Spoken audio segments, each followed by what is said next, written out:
ओम श्री परमात्मने नमः। ओम श्री सद्गुरुवे नमः। सुधीजनों, नमस्कार। जैसा कि आप सभी जानते हैं कि हम एक नए एपिसोड के साथ अपने सनातन संवादम के धर्म संवादम कार्यक्रम में आपके सामने फिर से उपस्थित हैं और सदैव की भांति पुनः हमारे बीच मुखर व्यक्तित्व, ओजस्वी और प्रखर अधिवक्ता श्री राकेश कुमार जी हैं। ओम। एक नए विषय पर हम आज श्री राकेश कुमार जी के साथ चर्चा प्रारंभ करने जा रहे हैं। ये इतना बड़ा, इतना गूढ़ ग्रंथ है जिसे हम और आप भगवत गीता के नाम से जानते हैं कि जिस पृष्ठ को खोलता हूँ राकेश जी, कुछ नई चीजें निकल कर सामने आ जाती हैं जो कहीं ना कहीं एक जिज्ञासा, एक कौतूहल का विषय बन जाती हैं। लेकिन अच्छी बात यह है कि आपके माध्यम से हम सभी को एक दिशा प्राप्त हो जाती है जो कहीं ना कहीं जहाँ एक और समझने की सामर्थ्य प्रदान करती है, वहीं दूसरी ओर इस महाग्रंथ में हमारी रुचि को भी बढ़ाती है। तो आइए, आपके ज्ञान का हम और आप साथ मिलकर अपने सुधीजनों के साथ लाभ उठाते हैं। आज की इस परिचर्चा का मेरा पहला प्रश्न ये है कि ब्राह्मण कौन है? बहुत ही डरावना प्रश्न आपने कर दिया है। ब्राह्मण कौन है? और समाज में ब्राह्मण, क्षत्रिय, वैश्य और शूद्र, इन 4 वर्णों को लेकर के बहुत बड़ा भ्रम है। आज से नहीं, कई वर्षों से, सैकड़ों वर्षों से ये भ्रम फैला हुआ है। और उसका कारण है कि हम शास्त्र, और मुख्यतः जो हमारा मूल धर्म शास्त्र है भगवत गीता, उसका हम अध्ययन नहीं करते। और अध्ययन करते भी हैं तो हम किसी प्रोफेसर की लिखी हुई व्याख्या को उठा लेते हैं, किसी डॉक्टर की लिखी हुई व्याख्या को, किसी नेता की लिखी हुई व्याख्या को, या किसी सामान्य, हम सन्यासी नहीं कहेंगे क्योंकि सन्यासी सामान्य नहीं होता, महात्मा सामान्य नहीं होता, तथाकथित सन्यासी की लिखी हुई व्याख्या को हम उठा लेते हैं। और उसमें फिर हमें वो कनेक्टिविटी नहीं मिलती, इन शब्दों के जो वास्तविक अर्थ हैं वह हम समझ नहीं पाते। भगवत गीता जो हमारा मूल धर्म शास्त्र है, बाकी के जो हमारे शास्त्र हैं वह भगवत गीता की विस्तृत व्याख्या है, उन्हीं का विस्तार है। तो हम उसे पढ़ते नहीं, किसी योगी के सानिध्य में नहीं पढ़ते। भगवत गीता जो है वो परमात्मा भगवान श्री कृष्ण को भगवत गीता में संजय कहता है, एव मुक्त्वा ततो राजन महायोगेश्वरो हरि। एक महायोगेश्वर क्या कह रहे हैं, वह क्या उपदेश दे रहे हैं, वह किन शब्दों का प्रयोग किस परिप्रेक्ष्य में कर रहे हैं, उसे यदि हमें समझना है तो किसी उसी स्तर पर पहुंचे हुए योगी द्वारा लिखी हुई भगवत गीता की व्याख्या को पढ़ना चाहिए। अब आपके प्रश्न पर हम आते हैं कि ब्राह्मण कौन है। भगवत गीता में यदि हमें इन 4 वर्णों को समझना है तो पहले 2 शब्दों को भली प्रकार समझना पड़ेगा, वह है कर्म और गुण। भगवत गीता में भगवान श्री कृष्ण पहले तो निर्देश देते हैं अर्जुन को कि कर्मण्येवाधिकारस्ते मां फलेषु कदाचन, मां कर्म फल हेतुर्भूमा ते संगोस्त्व कर्मणि। अर्जुन तू कर्म कर। अब प्रश्न उठता है कि सारा संसार कर्म ही तो कर रहा है, कोई वकालत कर रहा है हमारी तरह, कोई डॉक्टर कर रहा है, कोई सर्विस कर रहा है, कोई आईएएस, कोई पीसीएस, ऐसे ही सब कर्म ही तो कर रहे हैं।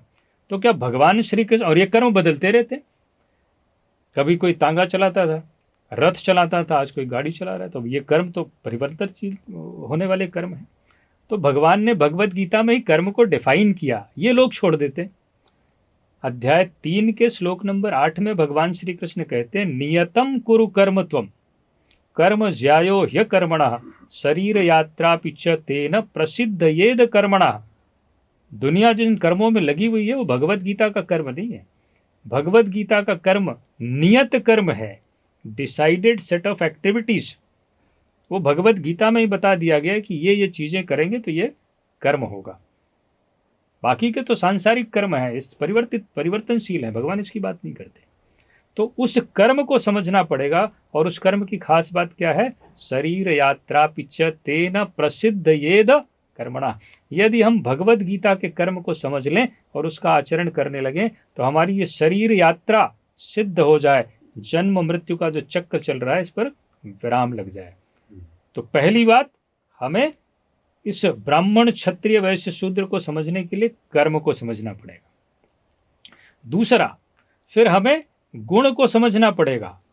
3 गुण भगवत गीता में भगवान श्री कृष्ण ने, तमोगुण, रजोगुण और सतोगुण।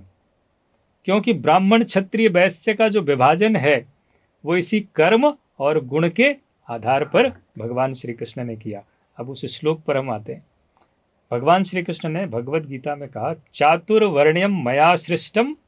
अब आप शब्द पर ध्यान दें, चातुर्वर्ण्यम मया सृष्टम गुण कर्म विभागशः। गुण और कर्म, जिसकी हम अभी बात कर रहे थे, गुण कर्म विभागशः। गुणों के आधार पर हमने कर्म को 4 भागों में विभाजित किया है, मनुष्यों को नहीं किया है। चातुर्वर्ण्यम मया सृष्टम गुण कर्म विभागशः। तमोगुण, रजोगुण और सतोगुण, इन 3 गुणों के आधार पर इस शरीर यात्रा पर विराम लगाने वाला जो कर्म है, उस कर्म को मैंने 4 भागों में विभाजित किया है। अब उसमें से जो पहला सबसे ऊपर जो आता है वह है ब्राह्मण। जो ब्राह्मण की परिभाषा भगवान श्री कृष्ण कहते हैं, समो दमस तपः शौचम। एक एक शब्द बड़ा महत्वपूर्ण है।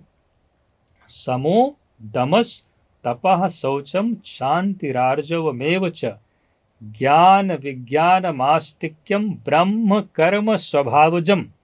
ब्रह्म कर्म स्वभावजम, मन का समन, समो। दमः, इंद्रियों का दमन।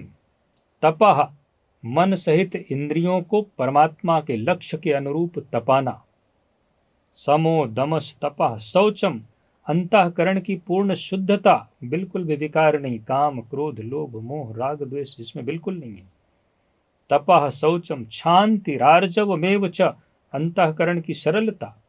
ज्ञान, परमात्मा की प्रत्यक्ष जानकारी, साक्षात दर्शन करने की जिसमें क्षमता हो। विज्ञान, परमात्मा की कार्य प्रणाली, परमात्मा के निर्देशों पर चलने की जिसमें क्षमता हो, जो परमात्मा के निर्देशों को सुनता है, समझता है। ब्रह्म कर्म स्वभावजम, ये ब्राह्मण श्रेणी के साधक के स्वाभाविक लक्षण हैं।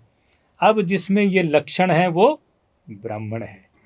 जिसमें स्वभावतः ये क्षमता है, उसको इसके लिए प्रयास नहीं करना है कि हमें मन का समन करने के लिए प्रयास करना पड़ेगा, इंद्रियों का दमन करने के लिए प्रयास करना पड़ेगा, तप करने के लिए प्रयास करना पड़ेगा। उसमें ये स्वाभाविक है। कैसे? पिछले जन्मों से वो करके यहाँ तक आया है। अब भाई जिसमें ये क्षमता है वो ब्राह्मण है, और जिसमें नहीं है वो अपने आप को ब्राह्मण मान के घूमता है नहीं। कुल मिला के ये देखा जाए तो ब्राह्मण का अर्थ है जो ज्ञान और अपनी इंद्रियों के वशीकरण को लेकर के एक ऐसे मार्ग पर जा चुका हो जो सीधे ईश्वरत्व की साधना से उसको जोड़ता हो और ईश्वरत्व की ओर ले जाता हो। ऐसा हर व्यक्ति, वो किसी भी कोटि का हो, यहाँ पर कोटि शब्द का प्रयोग कर रहा हूँ कि किसी तरह की कोई और व्याख्या न करते हुए, समाज के किसी भी वर्ग से, जाति या संप्रदाय को केंद्रित न करते हुए, ऐसा हर व्यक्ति ब्राह्मण की श्रेणी में आएगा।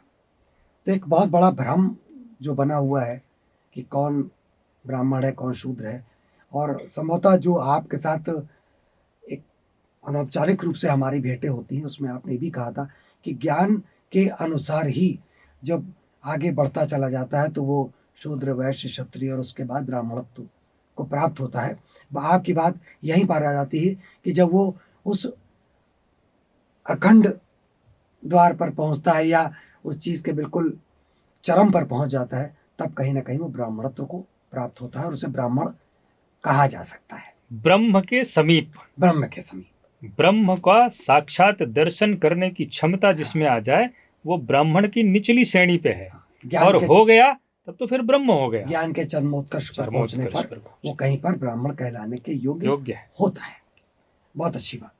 एक प्रश्न और ब्राह्मणत्व को लेकर ही आज हमारी परिचर्चा उसी पर है।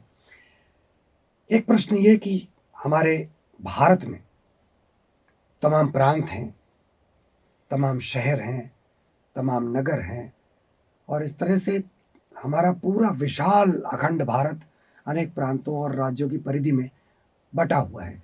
हर परिक्षेत्र में अलग अलग उपनामों से ब्राह्मण जाने जाते हैं।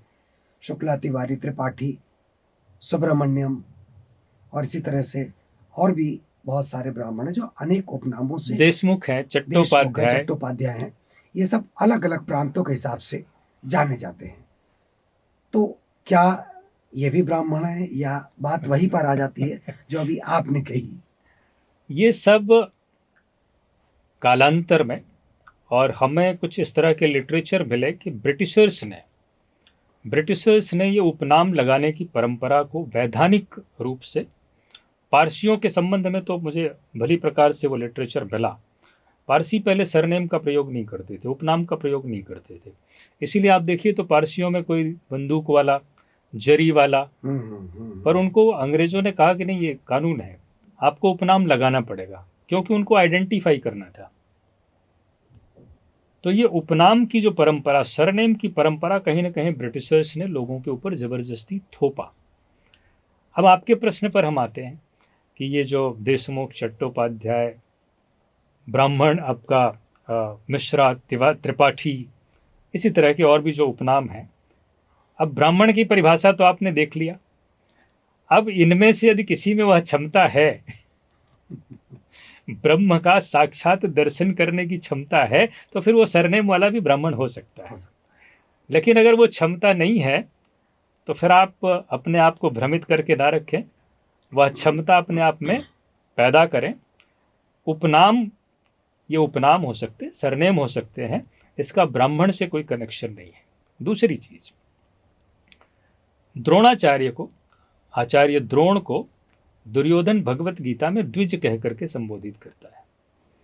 अब वो द्रोणाचार्य, हमें तो नहीं लगता कि वो पांडे थे कि त्रिपाठी थे कि मिश्रा थे, किसी तरह का सरनेम का प्रयोग नहीं था। वो उस स्तर पर थे जहां पर उनमें ब्राह्मणत्व की जो निचली अवस्था होती है, द्विज, द्वैत पर जय प्राप्त कर लेने वाला व्यक्ति द्विज। पर वो पांडे, शर्मा, ये सब कुछ नहीं लगाते थे।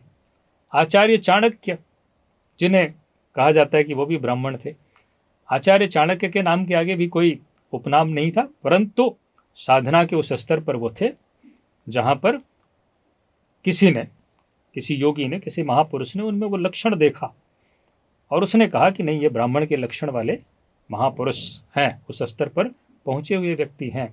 तो ये जितने उपनाम वाले हैं, मैं इनको ब्राह्मण नहीं मानता। कंडीशन है, यदि साधना करके कोई उपनाम वाला भी उस स्तर पर पहुंचा हुआ है जहां मन का समन कर लिया है, इंद्रियों का दमन कर लिया है, अंतःकरण की शुद्धता आ गई है, परमात्मा का साक्षात दर्शन करने की क्षमता है, आकाशवाणी होने लगी, उसको परमात्मा से निर्देश मिल रहे हैं, तब वो ब्राह्मण है। केवल उपनाम लगा लेने से कोई ब्राह्मण नहीं होता। और जितनी जल्दी वो अपने आप को ब्राह्मण मानना बंद कर देगा, उसका कल्याण हो जाएगा, क्योंकि भ्रमित नहीं रहेगा, वास्तव में साधना करके आगे बढ़ने का प्रयास करेगा।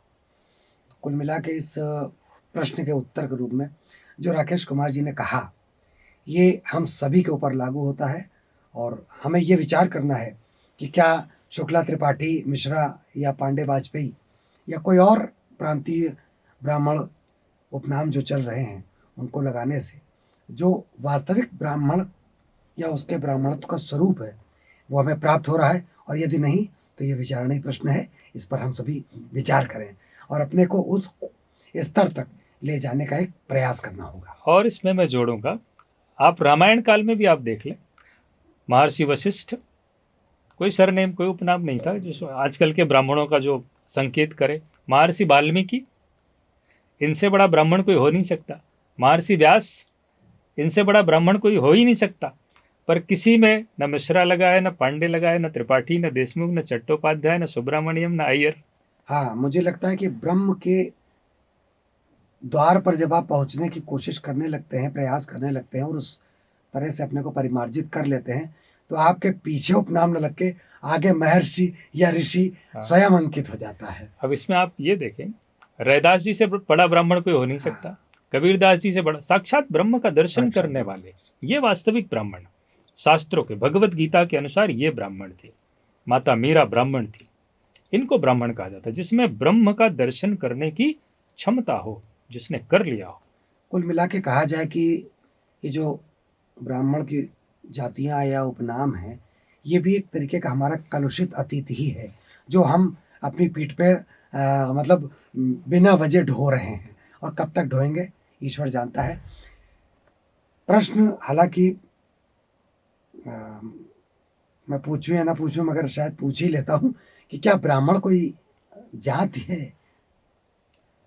भगवत गीता में अध्याय 16 में भगवान श्री कृष्ण ने कहा कि द्वौ भूत सर्गो लोके अस्मिन् दैव आसुर एव च दैवो विस्तर सह प्रोक्त आसुरम पार्थ में शृणु।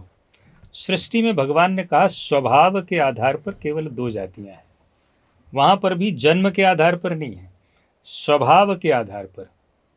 द्वौ भूत सर्गो लोके अस्मिन् दैव आसुर एव च, दैव और आसुर, जिसमें दैवी गुण की अधिकता है, विवेक, वैराग्य, सम, दम, यम, नियम, संयम इत्यादि जो दैवी गुण हैं स्वभावतः, जिसमें इनकी अधिकता है वह देवता है। और दूसरी तरफ काम, क्रोध, लोभ, मोह, राग, द्वेष इत्यादि ये जो विकार हैं, आसुरी गुण हैं, जिनमें इसकी अधिकता है वह असुर है। तो सृष्टि में केवल दो जातियां हैं, देवता और असुर। जिसमें दैवी गुण अधिक है वह देवता है, जिसमें आसुरी गुण की अधिकता है वह असुर है। यह भी संभव है कि सुबह आप देवता हो और शाम को असुर बन जाएं। बिल्कुल सही कहा। तो ये स्वभाव के आधार पर है, और सृष्टि में, केवल भारत में नहीं, संपूर्ण सृष्टि में केवल यही दो जातियां हैं। बहुत अच्छी बात अभी राकेश जी ने कही, और सभी को ध्यान देना है इस पर कि हम स्वयं निर्णय लें कि हम देव कोटि में हैं या असुर की कोटि में हैं, या कौन से लक्षण हमें किस समय, यानी कि एक अगर दिन की बात करी जाए 24 घंटे की, तो जैसा कि अभी आपने कहा कि किस समय हम देवता के तुल्य होते हैं या कब हम आसुरी प्रवृत्ति के हो जाते हैं, ये हमें देखना है। और देखना ही नहीं है, इसका विश्लेषण करते हुए अपने व्यक्तित्व और अपने आचरण में बदलाव लाने का प्रयास करना है, ताकि अगर ब्राह्मण होने की हम इच्छा रखते हैं तो देवतुल्य आचरण भी हमें अपनाना ही होगा। चलिए, चर्चा का हमारा अगला प्रश्न, समय ना, चूंकि समय का अभाव रहता है हमारे साथ, राकेश जी मैं आपसे केवल ये जानना चाहता हूँ कि क्या ब्राह्मण केवल भारत में ही पाए जाते हैं या अन्यत्र पूरे विश्व में ब्राह्मणों की कहीं पर और पहचान है? बहुत ही महत्वपूर्ण और बड़ा सुंदर प्रश्न किया, और इससे आपका पहले वाला प्रश्न जो है और स्पष्ट हो जाएगा। भगवत गीता में भगवान श्री कृष्ण ने अर्जुन से कहा कि स्वधर्मपि चावेक्ष न विकम्पितुमर्हसि धर्म्याधि युद्धाश्रेयो क्षत्रियस्य न विद्यते। वर्ण का पहला श्लोक भगवत गीता में यही है। भगवान कहते कि तेरी जो स्वाभाविक क्षमता है, स्वधर्मपि, स्वधर्म यानी स्वाभाविक क्षमता।